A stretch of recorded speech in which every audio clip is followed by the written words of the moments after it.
ne sait pas exactement quelle sera l'ampleur de l'augmentation des coûts de l'énergie pour 2023. Mais donc, ça nous fait basculer dans des déficits qui sont intenables. En fait, on a 12 services de terrain, hein, donc ça veut dire des très, très, très, très grosses factures pour des services qui tournent 24 heures sur 24 pour la plupart, et qu'on obtienne au minimum le tarif social, ce qui existe déjà hein, pour certaines collectivités qui proposent du logement à des personnes qui sont avec des revenus limités. Je pense aux AIS, aux sociétés de logements sociaux, aux CPS qui gèrent parfois des chaudières collectives pour des personnes qui, du coup, dans leur logement, bénéficient du tarif social.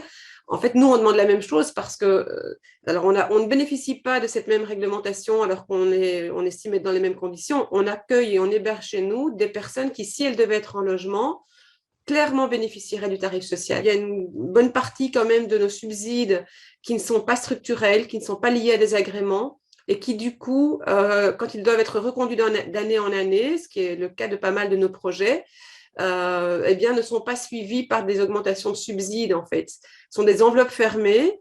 Quand on a un subside lié à un agrément, ben, en général, l'indexation de salaire se fait suivre par une indexation de subside qui ne couvre pas toute l'augmentation, mais ça permet quand même de suivre. Aujourd'hui, ce qu'on voit, c'est qu'on a une explosion de nos coûts à tous les niveaux, mais ça ne suit pas au niveau des subsides.